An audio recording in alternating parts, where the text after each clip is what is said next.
hadis Rasulullah Shallallahu Alaihi Wasallam, tungkahul mar'atu li arba'in. Perempuan itu dinikahi karena 4 perkara. Dimaliha, karena hartanya, wa nasabiha, karena nasabnya, wa jamaliha, karena kecantikannya. Fatfar bidaliddin, maka pilihlah yang bagus agamanya, taribat siadak, maka engkau akan beruntung. Hadis ini hikmah yang kita bisa ambil bahwa ada satu pelajaran dari hadis ini. Rasulullah ini bercerita bahwa kaum-kaum yang terdahulu menikahi perempuan ini kebanyakan kebiasaannya itu karena 3 perkara. Orang-orang Yahudi, Nasrani itu menikahi perempuan karena kecantikannya, hartanya, atau karena nasabnya. Tapi umatnya Rasulullah itu diperintahkan oleh Rasulullah, fadfar bidaliddin, maka pilihlah tidak karena yang lain tapi karena agamanya, maka taribat siadak, engkau akan beruntung.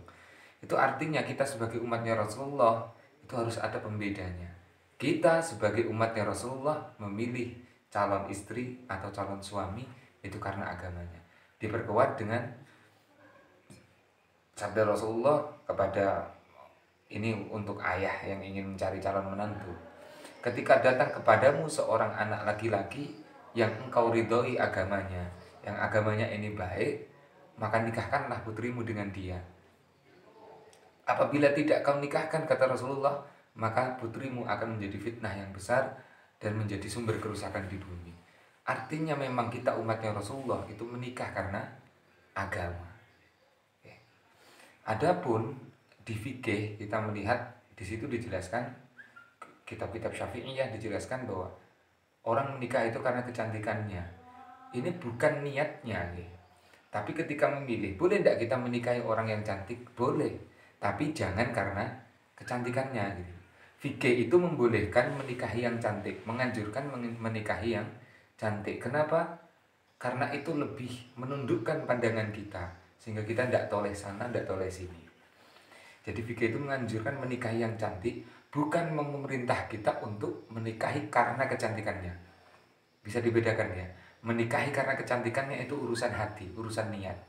Nah itu salah. Kata Rasulullah, barang siapa yang menikahi perempuan karena kecantikannya, maka Allah nanti ketika dia sudah menikah, Allah akan cabut, hilangkan rasa cinta dan kasih sayangnya. Apabila seorang menikah karena harta bendanya, maka Allah akan miskinkan dia setelah menikah. Dan apabila dia menikah karena kedudukannya, maka Allah akan hinakan dia setelah menikah. Ingat yang sudah diwanti-wanti oleh Rasulullah untuk kita. Jadi menikahi karena kecantikannya, karena hartanya, karena nasabnya, itu tidak boleh. Tapi kita menikahi yang cantik boleh, tapi jangan karena kecantikannya, tetap karena agamanya. Kita menikahi yang kaya boleh, tapi jangan karena kekayaannya, tapi karena agamanya. Kita menikahi orang yang derajatnya tinggi, leluhurnya mulia, boleh, tapi jangan karena kedudukannya, tapi karena agamanya. Nah ini yang mungkin sebagian dari